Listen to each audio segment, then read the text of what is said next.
안녕하십니까. 지금부터 경희대학교가 주최하는 2022년 뉴 에이징 플랫폼 고령 친화 산업 네트워킹을 시작하겠습니다. 저는 경희대학교 노인학과 BK21 교육연구단 부단장을 맡고 있고 오늘 사회를 맡은 임희숙이라고 합니다. 우선 바쁘신 일정에도 참여해주신 기업, 기관분들께 깊은 감사 인사를 드립니다. 저희가 7년째 이어오는 고령 친화 산업 네트워킹 행사는 그동안 코로나 장기화 때문에 작년에는 온라인 메타버스로 진행을 했었는데 올해는 오프라인으로 준비하게 되었습니다. 오늘 네트워킹 행사에 참석해 주신 분들 모두 오랜만에 직접 만나서 인사 나누시는 자리이기 때문에 예정되어 있는 네트워크 시간을 적극 활용하셔 도움 받으시길 바랍니다.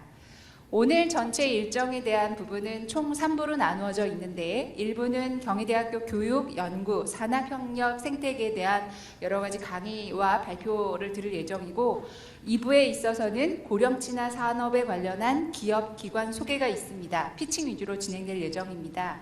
그리고 브레이크와 사진 촬영이 있은 후에 제3부 고령 친화 산업 기업, 기관 간 네트워킹을 진행할 예정입니다. 저희 본격적인 행사 진행에 앞서 경희대학교 동서의학대학원 이정민 원장님의 개회사가 있도록 하겠습니다. 네, 반갑습니다. 경희대학교 동서의학대학원의 이정민 원장입니다.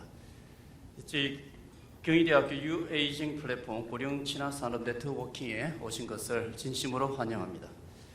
올해로 7년 차를 맞이한 저희 경희대학교 고령 친화 산업 네트워킹 모임은 저희 동서학대학원이 지난 20년간 다학제 융합 연구 경험을 토대로 친고령 특성화 대학원 BK21 4단계 H테크 서비스 교육연구단 그리고 건강노화 힐링 케어 산업 실증 거점 센터뿐만 아니라 고령 친화 산업 전문가 과정 등 많은 성과를 공유하면서 함께 성장해온 큰 자랑거리입니다. 고령 친화 산업의 발전을 위해 대학과 기업이 협력체계 구축을 넘어서 고부가가치 창출에 기여하는 산업 생태계를 마련하기 위해서 본 행사를 개최하게 되었습니다. 아쉽게도 지난 3년 동안 코비드 19으로 인해 가지고 메타버스 등 이런 온라인 체계를 통해 가지고 이렇게 개최를 2번이나 개최했던 점에 대해서는 상당히 마음이 아프게 생각하고 있습니다. 그리고 오늘 드디어 3년 만에 이렇게 오프라인으로 이제 개최되는 네트워킹인 만큼 서로 명함도 좀 편하게 주고받으시고 그리고 악수도 하시고 이렇게 반갑게 인사 나누시기를 바라겠습니다. 마지막으로 경희대학교가 고령 친화 산업 성장의 중심이 되도록 저희 동서학대학원은 최선을 다해서 노력하도록 하겠습니다. 감사합니다. 네, 이정민 원장님 개회사 감사드립니다. 다음으로 경희대학교 김우식 부총장님의 축사가 있으시겠습니다. 네, 안녕하십니까. 저는 경희대학교 학무부총장을 맡고 있는 김우식입니다. 2022년도 뉴 에이징 플랫폼 고령 친화 산업 네트워킹 행사에 참여하신 모든 분을 환영합니다. 우리 경희대학교는 지구적인 문제와 사회적인 전환에 대해서 항상 적극적으로 참여하고 대처하고 있는 대학입니다. 특히 현대와 같은 고령 시대에 있어서 고령화와 노인 문제는 우리 대학이 사회적 책무로 인식하고 항상 우선적으로 추진하고 강력히 추진하는 그런 문제입니다. 2015년부터 보건복지부의 친고령 특성화 대학원 사업에 선정된 이후 현재까지 융합적 다학제적으로 친고령화 관련 연구와 교육을 전문적으로 우리 대학이 추진하고 있습니다. 우리 대학이 친고령화 분야에서 도출한 교육, 연구의 성취들은 현재 7년째 운영 중인 고령 친화 산업 네트워킹 뉴 에이징 플랫폼을 통해서 이루어진 것이라고 해도 과언이 아니라고 생각합니다. 이 뉴 에이징 플랫폼은 친고령화 전문 기업과 정부기관 그리고 연구기관 약 한 340개가 포함된 국내의 최고의 교육 네트워킹 생태계로서 이를 통해 친고령화 산업 전문 교육과 실증 연구를 통한 현장 중심의 전문성, 지역에 국한되지 않는 다양한 기업, 기관과의 파트너십을 구축하였습니다. 이는 고령화 시대에 있어서 기업과 대학이 함께 혁신적 솔루션을 고민하고 연구하고 산업화하는 데 큰 역할을 하고 있습니다. 특히 기업 수요와 대학의 연구력을 결합하여 기업과 대학 또는 기업 간의 협력 네트워크를 잘 형성하고 기업과 대학이 지속적으로 소통하여 동반 성장할 수 있는 기반이 될 수 있는 것이라고 저희는 기대하고 있습니다. 오늘 이 자리를 통해서 더욱 발전적인 우리나라의 초고령화 사회의 건강한 대안들을 많이 모색하기를 희망합니다. 끝으로 본 행사에 바쁘신데도 와주신 보건복지부의 은성호 국장님과 로봇산업진흥원 김진환 단장님, 그리고 한국식품클러스터의 진흥원의 송영란 과장님, 그리고 일본의 고령 친화산업 선도기업인 헛도리 하비리 시리즈 테스템과 썸포 홀딩스 관계자 여러분, 그리고 KT의 이혜성 상무님께 깊은 감사드립니다. 2022년도 뉴 에이징 플랫폼 고령 친화 산업의 네트워크의 성공적인 추진과 사업을 기원드립니다. 감사합니다. 김호식 부총장님의 축사 말씀 감사드립니다. 다음은 보건복지부 첨단의료국 은성호 국장님의 격려사가 있으시겠습니다. 반갑습니다. 북지부 첨단의료 지원관 은성호입니다. 오늘 먼저 이 고령친화 산업 네트워킹 행사에 초청을 해주신 경희대학교 김우식 부총장님, 그다음에 동서대학원의 이정민 학장님, 그리고 동서융합연구센터장님, 김영선 교수님께 감사의 말씀을 드리겠습니다. 제가 아까 여기 행사장 딱 들어오니까 다양한 그 기업에서 참여를 하신 것 같아요. 지금 이 주거, 바이오 헬스, 또 이 영양, 우리 고령화 관계된 기업들이 스마트 케어까지 다양한 그 기업들이 참여를 하신 거 보고 이런 아까 그 부총장님께서 그 소개를 해주셨지만 코로나로 인한 이런 그 오랜 교류의 어떤 시간들이 있었던 게 아니냐 이런 생각이 듭니다. 오늘 마스크를 저는 벗고 좀 쓰고 계시지만 마스크가 조만간 아마 해제가 될 겁니다. 지금 뭐 이달 올해 지나면 조만간 1월부터는 해제가 돼서 다음 행사 때는 아마 마스크가 벗고 자유롭게 말씀하는 기회가 될 수 있을 것 같습니다. 오늘 행사는 최근에 어떤 고령화의 어떤 증가 속도 이런 걸 반영하는 행사 같아요. 지금 올해 통계를 보니까 2020년 9월 1일 기준에 지금 노인 인구가 65세를 기준으로 할 때 900만 명이 넘었더라고요. 그럼 25년 저희가 예상할 때는 초고령화 사회가 되는 거죠. 1000만 명이 넘는. 아마 그 속도가 더 빨라질 수도 있겠지만 그만큼 우리 저변에 노인 인구의 증가는 우리 사회에 있어서 어떻게 보면 준비를 해야 되는 그런 준비 같습니다. 그런 측면에 볼 때 우리 여건들 놓고 보면 아직도 상당히 미흡한 것 같습니다. 특히 대비되는 돌봄의 문제가 현재는 가장 큰 문제로 대두가 되고 돌봄 기술, 돌봄 케어 이런 문제가 대두가 되고 있는 것 같습니다. 정부에서는 그동안 이 장기요양 보험을 테두로 한 돌봄의 어떤 영역과 그다음에 고령 친화 산업 일부 R&D를 통한 실증 사업의 추진을 하고 있었지만 상당히 그 분야가 미약한 것 같아요. 2020년에 그 노인 인구 실태 조사를 바라보면 실태 조사가 기존의 노인분들하고 새로운 어떤 노인분들의 등장 계층을 갖다 확인할 수 있었습니다. 뭐냐면 소득이나 재산이나 건강 측면에서 앞으로의 새로운 노인이라고 표현을 쓰는데 이 노인분들에 대한 욕구나 이런 분들이 기존 저희가 돌봄 대상으로 봤던 노인분들하고는 약간 다른 욕구들이 있어서 우리의 그 정책 방향도 그런 형태로 바뀌어야 될 거라고 생각을 합니다. 물론 아직도 우리 사회 부담이 되는 이 돌봄의 인력에 대한 부족, 그 다음에 돌봄 케어에 대한 부분들을 어떻게 할 것인가. 정부에서 일단은 돌봄과 관련돼서는 지역사회 거주를 통한 환경 조성에 따른 이런 분야를 준비를 하고 있고 거기에 관련된 R&D를 준비를 하고 있습니다. 오늘 참석하신 기업들 놓고 보니까 주거와 스마트 케어 다양한 분야 쪽에서 이 관심 영역들이 그러한 기회를 일치하는 것 같아요. 근데 그동안 정부에서 아쉽게도 노인 분야 쪽에 이 R&D를 통한 제가 말씀드린 R&D 예산인데 R&D가 그렇게 많지는 않았었습니다. 이러한 걸 계기로 새로운 정부에서는 그 노인 분야 쪽에 대한 투자를 과감하게 좀 진행을 할 계획이 있습니다. 일단 그 4차 보건의료 기술 육성 계획이라고 해서 R&D를 총괄하는 쪽에도 고령화 예산을 갖다 대폭 증가하는 방향으로 계획을 설계하고 있고, 그다음에 내년에 현재 그 R&D 대규모 예비 타당성 사업도 진행을 하고자 합니다. 이러한 경우는 현장에서 계신 여러분들이 관심 갖는 것만큼 이 고령화라는 것이 향후에 우리 사회에서 큰 변화의 계기가 되기 때문에 정부에서 그런 투자를 아끼지 않고 지원을 계속할 예정이 있습니다. 이런 측면에서 볼 때 경희대학교에서는 그냥 지난 7년간 아까 2015년부터 이 고령 친화 산업 네트워킹 사업을 주도해 오면서 현장 플로에 있던 다양한 그 기업과 산학 연구 분야를 엮는 교도부 역할을 해오고 계셨습니다. 이런 분야 쪽은 시대 흐름을 반영한 선도적으로 먼저 앞서가신다고 볼 수가 있을 것 같아요.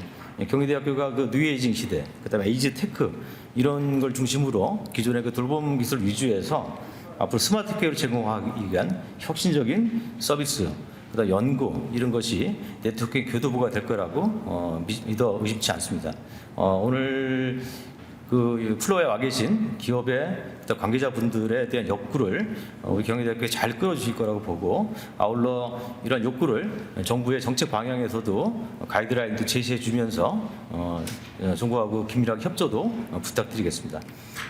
향후 고령 친화 산업 육성을 위한 노력들을 아까 말씀드린 R&D 외에 다양한 그 노인 정책 분야 쪽에서도 연결시켜 나가면서 우리 고령화 분야가 부담이 아닌 하나의 미래의 또 다른 도약의 계기가 될 수 있도록 정부에서도 아낌없는 지원을 계속 이어나가겠습니다. 감사합니다. 보건복지부 은성호 국장님 격려사 감사드립니다. 다음으로 동서의학대학원 박유경 부원장님의 BK21 에이스텍 교육연구단의 연구성과 소개 발표가 있겠습니다. 네, 안녕하십니까. 동서의학대학원 의학영양학과 교수 박유경이고 지금 현재 부원장을 맡고 있습니다. 먼 길 와주신 여러분께 먼저 감사의 말씀드리고, 저희 대학원 소개와 저희 교육연구단에서 이루어지었던 연구 성과에 대해서 간단하게 설명해 드리도록 하겠습니다. 저희 경희대학교 동서의학대학원은 국제 캠퍼스에 위치해 있고요. 아래 보시다시피 노인학과, 융합건강학과, 의학영양학과, 미래식품학과, 그리고 동서의학과 5학과로 이루어져 있습니다. 그 중에 두 개의 학과인 노인학과와 의학영양학과를 비롯하여 의과대학의 의학과, 문과대학 전자공학과, 그리고 생활과학대학의 주거환경학과 총 5개의 학과가 현재 그 BK21 고령서비스 테크 사업단으로 선정이 되어서 연구를 진행하고 있습니다. 먼저 기존의 자연과학과 사회과학 연구의 어떤 전 세계적인 융합 연구를 통해서 저희는 노인의 건강 증진을 위한 건강 노화 실현의 연구를 진행을 하고 있습니다.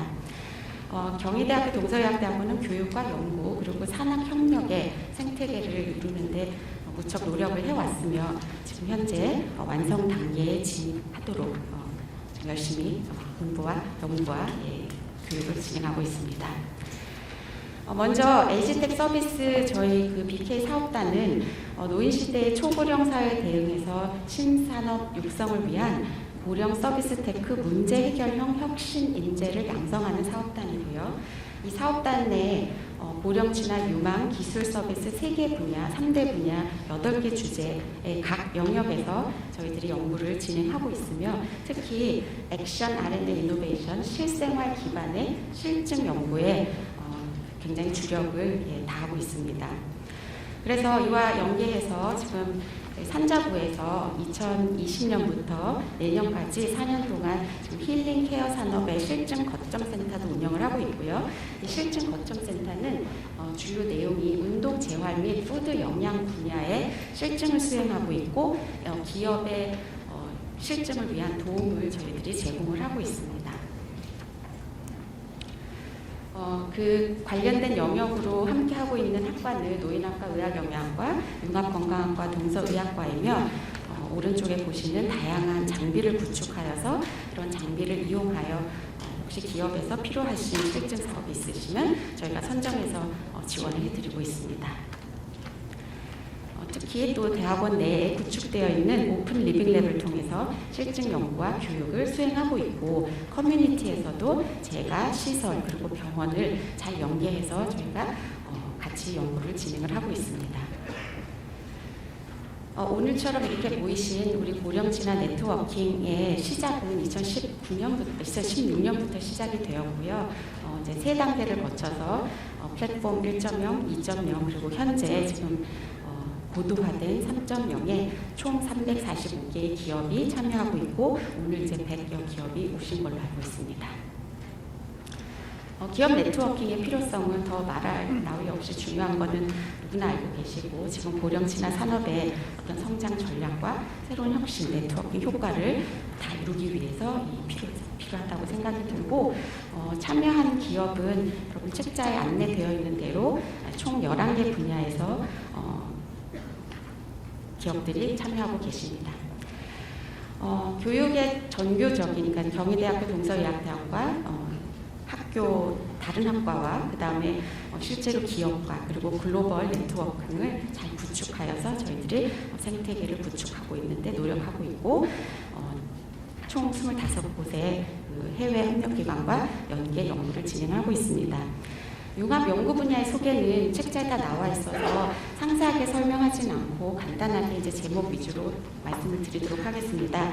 그 고령자 자립생활 기술, 돌봄 기술, 그리고 사람 중심의 고령자 기술 수용 서비스 3대 핵심 분야 8개 주제로 각 교수님들의 연구 실적을 보여드리도록 하겠습니다. 먼저 노년학에서는 돌봄 로봇을 통해서 효과성 검증한 김영성 교수님, 신일희 교수님의 연구가 있고요. 그다음에 노쇠 연구는 노쇠 예방을 위한 애플리케이션 기반의 노쇠 프로그램 효과성 검증을 한 연구가 한국보건산업진흥원에서 지원을 받아서 수행이 되어 있어서 노쇠 이해 능력이나 노쇠의 정도가 좋아진 것을 확인한 바 있고요. 또 목공 연구로 지금 목동 활동을 통해서 경도인지 장애 및 경증 치매를 가진 어르신들의 목공 프로그램에 대한 효과성 검증을 김영성 교수님, 신혜리 교수님께서 수행해 주셨습니다.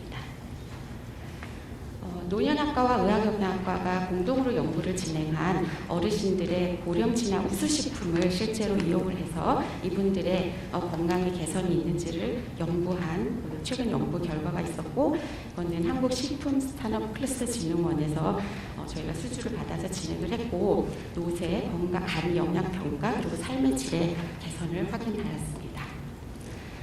또 어르신들의 그 저작과 연화곤란을 조금 도와드리고자 과일을 조금 더 쉽게 섭취할 수 있는 연구로 섭식 단계별 과일 제공 지침을 개발하기 위한 임상 연구도 수행하였고 조금 더 섭취량을 늘릴 수 있는 여러 가지 방법을 모색 중입니다. 이런 고령 친화 힐링케어 실증 거점센터 앞서 말씀드린 것에는 위에 나와 있는 교수님들이 다양한 사업에서 다양한 기업을 도와가며 현재 연구를 진행을 하고 있고요. 또 노년학에서 고령자 데이터를 이용해서 기술 수용도 패널 조사, 그다음에 안 넘어갔는데, 네, 그리고 노쇠 코호트 총 3,000명의 코호트 연구를 진행을 하고 계시고, 그다음에 돌봄 인력 데이터로서 이승 보조 로봇에 대한 수요 조사 연구를 한국산업기술평가관리원에서 지원받아서 수행을 하셨습니다.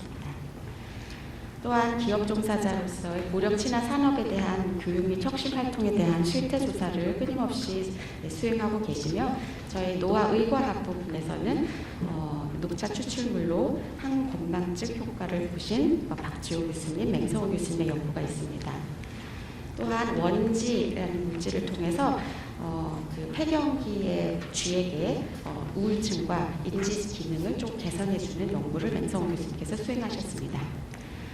김태우 교수님은 특허를 마이크로 캐리어 기반의 세포 배양기에서 세포 배양 모니터링 방법을 할 수 있는 특허를 등록을 하신 바 있고요.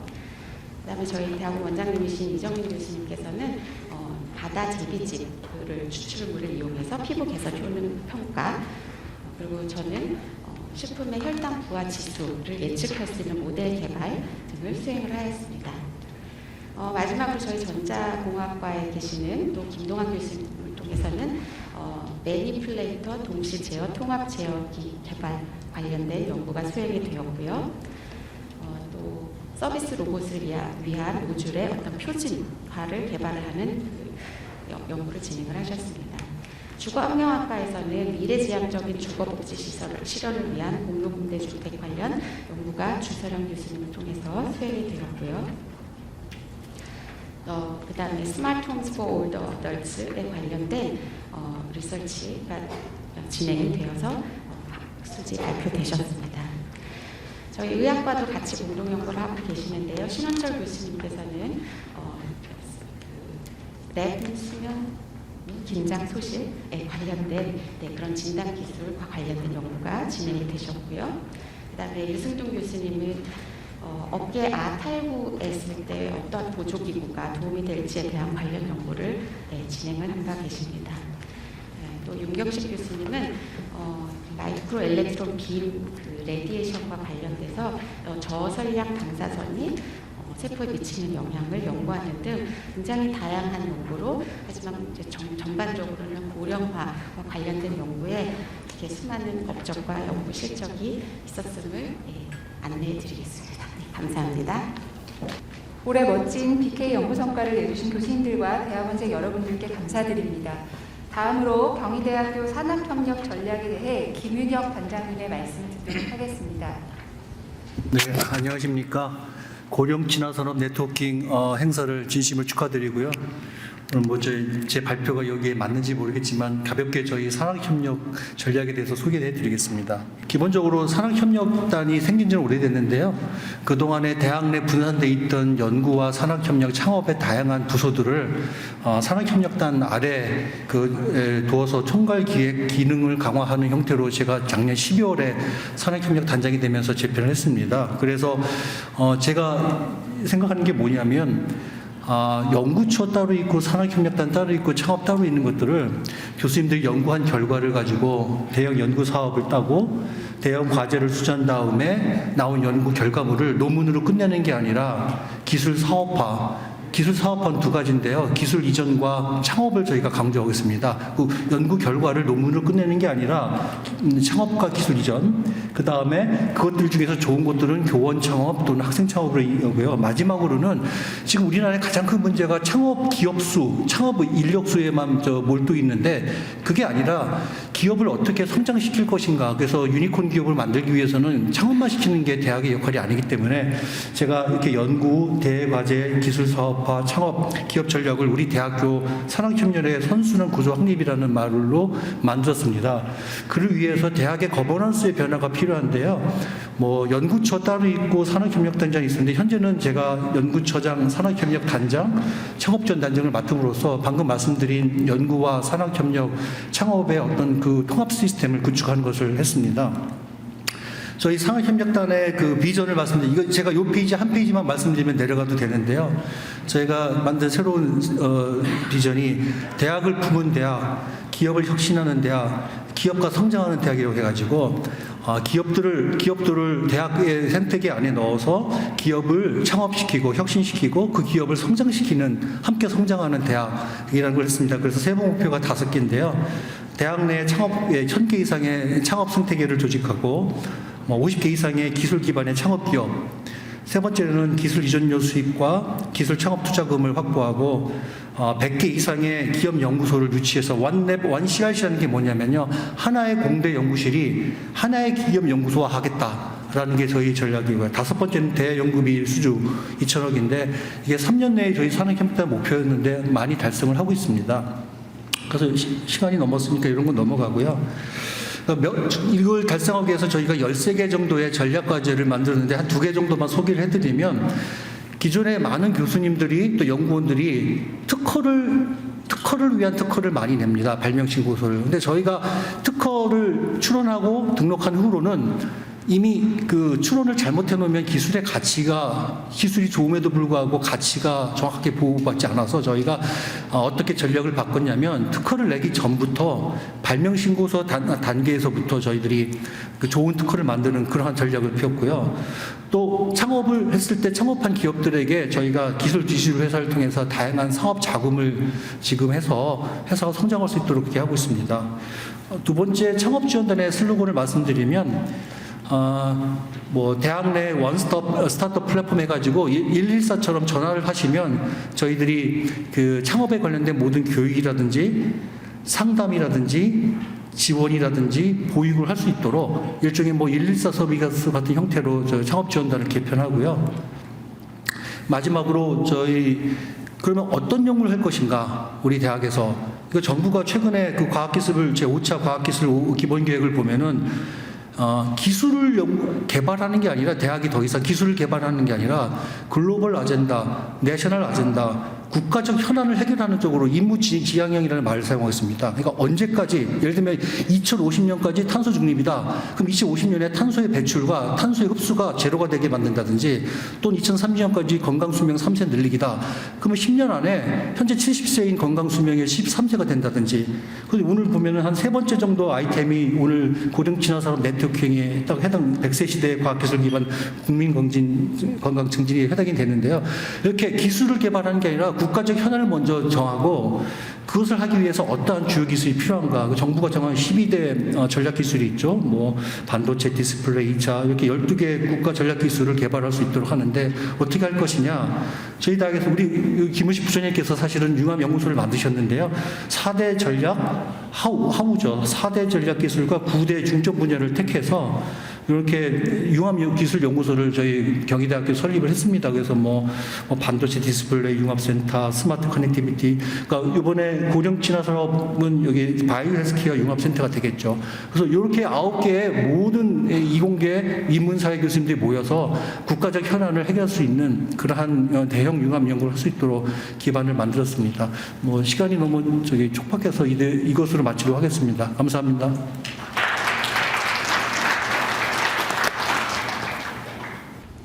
네, 산학대평단 김인혁 단장님 감사합니다. 다음으로 고령친화 융합연구센터의 센터장님이시자 BK 교육연구단장님이신 김영석 교수님의 2023 고령친화 산업 트렌드 전망을 듣도록 하겠습니다. 네, 방금 소개받은 경희대학교 고령친화 융합연구센터장입니다.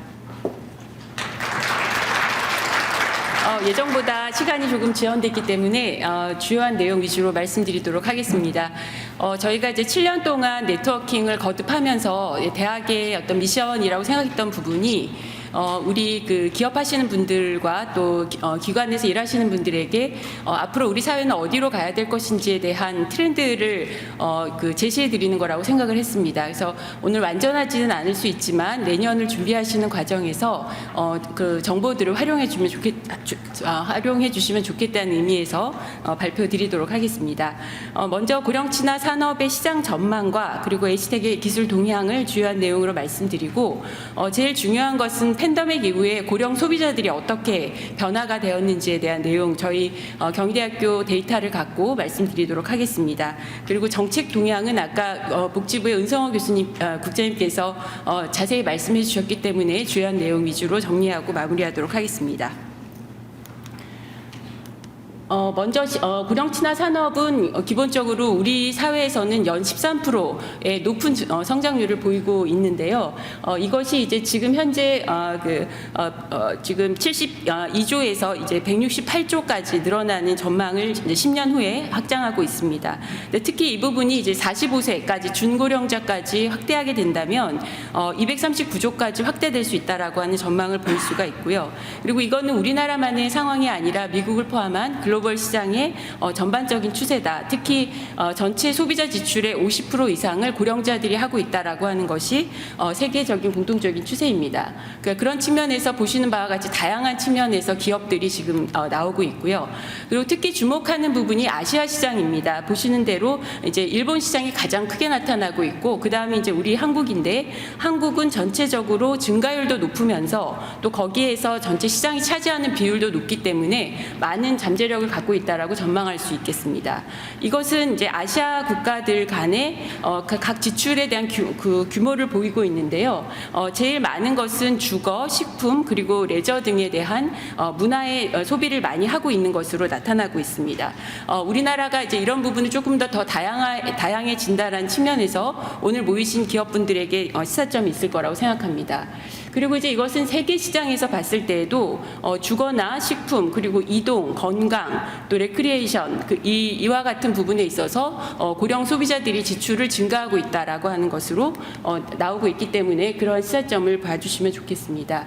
두 번째는 이제 고령자들을 위한 기술, H택에 대한 기술 동향입니다.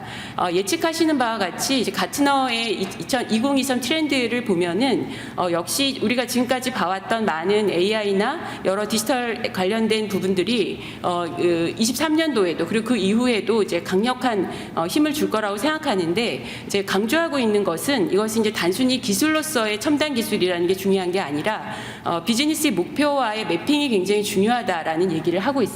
그런 측면에서 아래 가트너 자료를 참고를 해주시면 좋겠고요. 그다음 두 번째는 이제 그 IEC의 국제 표준에서도 얘기하고 있는 것은 이러한 그 H택의 범주가 이제 예방, 진단, 그리고 치료, 그리고 관리까지 전주기적인 측면에서 실제로 이루어지고 있고, 그리고 이것은 우리가 이제 그 단순히 개발로서만 그치는 것이 아니라 사용성 평가를 통한 소비자 중심의 기술 개발이 중요하다라고 하는 가치를 강조하고 있습니다. 근데 이제 이거를 전 분야에 다 얘기하기는 어려워서 11개의 유스 케이스를 만들어서 그것에 대한 제시를 하고 있는데요. 이 리포트를 활용하셔서 각 산업 분야에 도움을 받으시면 좋겠습니다. 그런 측면에서 본다면 이제 그 하이프 사이클 측면에서 글로벌 마켓은 오른쪽에 노란색으로 되어 있는 그 시장이 발전이 되고 있다면 한국 시장은 아직은 이 트리거를 좀 지나간 부분이라고 생각할 수 있겠습니다. 그래서 이런 측면에서 우리가 보다 많은 그 폭발적인 수요 그리고 우리가 갖고 있는 좋은 기술을 갖고 발전시킨다라는 측면에서 가능성을 갖고 오늘 말씀을 나눠주시면 감사하겠습니다. 그리고 이제 이 고령 친화 기술의 다양한 부분이 있는데요.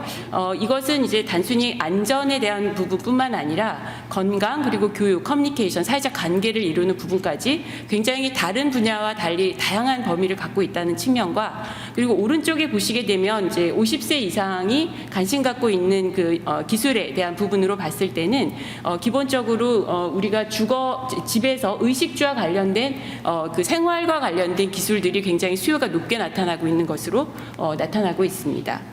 이런 관점에서 우리나라의 그 팬데믹 이후에 고령 소비자들의 특성을 살펴보도록 하겠습니다. 보시는 바와 같이 우리는 지금 17.6%의 고령화율을 갖고 있는데요. 베이비붐 세대가 이제 1955년에서 63년생이신 분들이 2020년부터 이제 노인이 되셨습니다.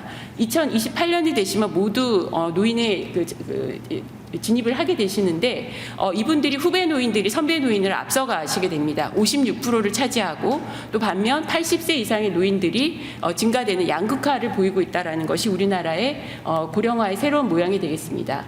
또 하나는 이제 경북 의성이 43%로 엄청난 고령화율을 보이고 있고요. 그리고 오른쪽에 보시면은 서울의 경우에도 지금 3개 구가 20% 이상을 넘어가고 있습니다. 이것은 우리나라도 이미 도시가 고령화되고 있다라고 하는 점을 우리가 알 수 있겠습니다. 그리고 또 최근에 이제 월드뱅크 자료를 보면 우리나라가 세계에서 5위에 해당하는 기대 수명이 높은 나라가 되고 있습니다. 기대 수명만 높은 것이 아니라 건강 수명도 높아져야 되는 이제 숙제가 있는데, 우리나라가 이 10살의 갭을 어떻게 줄여갈 것인가, 이 부분이 이제 우리에게 중요한 숙제가 되어가고 있습니다. 그런 측면에서 봤을 때 고령 소비자들의 그 지출 변화를 보게 되면 통계청 자료에 따르면 가장 크게 늘어나는 부분이 식료품비와 통신비라고 볼 수 있습니다. 그래서 60세 이상의 그 증가율이 계속해서 올라가고 있고, 그 다음엔 이제 고령자들의 건강을 보게 되면 팬데믹 이후에 신체적인 건강이 그 전보다 많이 떨어지고 있습니다. 특히 그 노쇠와 관련된 그 신체적인 기능적 변화가 크게 나타나고 있고요. 오른쪽은 우울에 해당하는 정신적 건강도 나빠지고 있는 것으로 나타나고 있습니다. 그리고 이제 삶의 만족도 그리고 사회적 지지 측면에서도 낮은 것으로 이제 예측하고 있는 상황입니다. 이것은 이제 영국, 일본 등의 사례와도 유사하다고 볼 수 있겠습니다. 그리고 또 하나는 이제 우리가 디지털 헬스케어 등에 대한 디지털 상황이 되면서 고령자들은 기술을 어떻게 이용할 생각을 하고 있느냐를 봤더니 제일 높은 변화를 보이고 있는 것은 디지털 헬스케어 영역입니다. 그 지난 3년 동안 굉장히 높은 그 세 번째에 해당하는 부분이고요. 그 다음에 이제 그 전체적으로 고령자들의 그 전반적인 기술 활용도 늘어난 것으로 나타나고 있습니다. 반면 온라인 금융 형태는 여전히 낮은 것으로 나타나서 이러한 디지털 헬스케어가 굉장히 의미 있게 크게 증가하고 있다라고 볼 수 있는데, 근데 모든 분야가 다 그런 건 아니었습니다.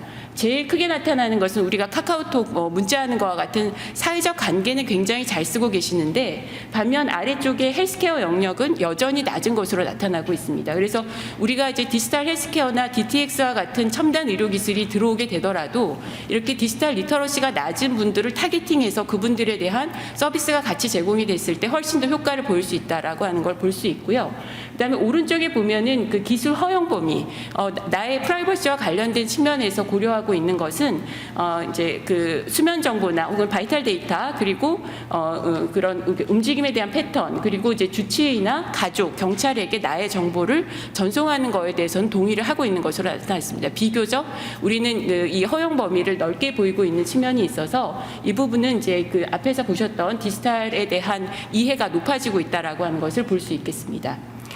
그리고 이제 저희가 그 각종 그 여러 실증 연구를 진행을 했었었는데, 그 부분 아까 부원장님께서 말씀을 해주셔서 넘어가도록 하겠습니다만은 주요한 내용만 몇 가지 말씀드리면, 저희가 이제 고령친화 식품에 대한 실증 연구를 전주에서 이민숙 교수님께서 연구 책임자로 해주셨는데요.